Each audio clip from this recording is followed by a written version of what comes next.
పశ్చిమ గోదావరి జిల్లా ఆచంటలో పాలనను ప్రజలకు మరింత చేరువ చేసే లక్ష్యంతో ఏర్పాటు చేసిన విజన్ యాక్షన్ ప్లాన్ కార్యాలయాన్ని జిల్లా కలెక్టర్ నాగరాణి ఎమ్మెల్యే పితాని సత్యనారాయణ ఘనంగా ప్రారంభించారు. ఈ సందర్భంగా చేనేత కార్మికుల సంక్షేమానికి ప్రభుత్వం కట్టుబడి ఉందని కలెక్టర్ తెలిపారు. మగ్గం ఉన్న ప్రతి కుటుంబానికి ఉచిత విద్యుత్ అందిస్తూ ఆర్థికంగా అండగా నిలుస్తున్నామని అన్నారు. జిల్లాలో అర్హులైన లబ్ధిదారులకు భారీ ఎత్తున పెన్షన్ పంపిణీ జరుగుతోందని ఆమె పేర్కొన్నారు. అనంతరం ఎమ్మెల్యే పితాని సత్యనారాయణ కూటమి ప్రభుత్వం సూపర్ 6 హామీలను విజయవంతంగా అమలు చేస్తోందని వెల్లడించారు. ఇప్పటికే మహిళలకు ఉచిత బస్సు సౌకర్యం కల్పించామని స్పష్టం చేశారు.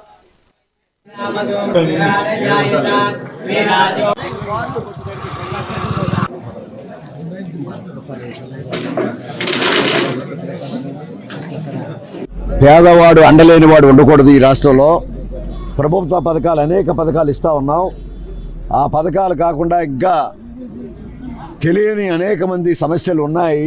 ఆ సమస్యలు పరిష్కారం చేయడానికి ఉదారత కలిగిన వ్యక్తులు కల్పించడం కానీ, వారి యొక్క ఇతర ఇబ్బందులు కానీ అనేక సమస్యలు ఉన్నాయి. విద్యా విధానంలో కాకుండా వారికి గ్రామాల్లో ఉండే సమస్యలు కానీ ఇతర అండగా నిలిచే కార్యక్రమాలు కానీ చేస్తున్న సందర్భంగా ప్రత్యేకంగా P4 అని పబ్లిక్ ప్రైవేట్ పీపుల్స్ పార్టిసిపేషన్ ద్వారా కార్యక్రమాలు కూడా జరపాలని ఆలోచన చేసి ఆ పథకం మొన్ననే సంవత్సర కాల సందర్భంగా ఈనాడు విజన్ 2047 యొక్క కార్యక్రమాల్లో భాగంగా ఈనాడు ప్రత్యేకంగా ఆచంట నియోజకవర్గంలో ఒక భవనాన్ని కట్టించుకుని అధికారులు కూడా ఎప్పటికప్పుడు ఏ యొక్క విభాగం ద్వారా ఈ యొక్క ప్రజల యొక్క ఆర్థిక పరిస్థితులు మారుతాయి, పరిశ్రమలు ఇక్కడ ఏమున్నాయో ఆ పరిశ్రమలకు ఏ రకంగా అండ ఇవ్వాలి అనే ఆలోచనతో చేస్తున్న ఒక కార్యక్రమం ఈనాడు రూపకల్పన చేశాం.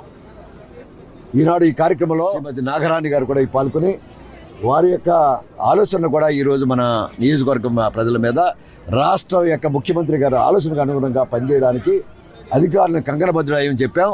అలాగే ప్రజాపతులు కూడా కంకణబద్ధుడయ్యే ప్రజల యొక్క సహకారంతో మొదలుపెట్టిన 3 గంటల్లోనే 96 కోట్ల రూపాయలు వారందరికీ కూడా పంచడం జరిగింది.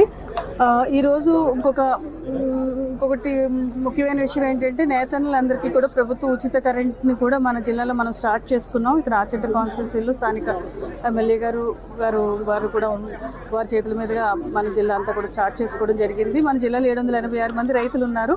నెలకి 200 యూనిట్లు చొప్పున నేతన్నలందరికీ కూడా ఉచిత కరెంటు అమలు జరుగుతుంది. వీళ్ళకి సంవత్సరానికి 8,800 రూపాయల వరకు కూడా ఈ ఉచిత 200 యూనిట్ల ద్వారా లబ్ధి పొందడం జరుగుతుంది అనమాట. అదే పవర్ లూమ్స్ అయితే 500 యూనిట్స్ వరకు కూడా ఫ్రీ ఉంది. బట్ మన జిల్లాలో పవర్ లూమ్స్ అనేది లేవు. నేతన్నల వరకు వస్తుంది. Okay, thank you.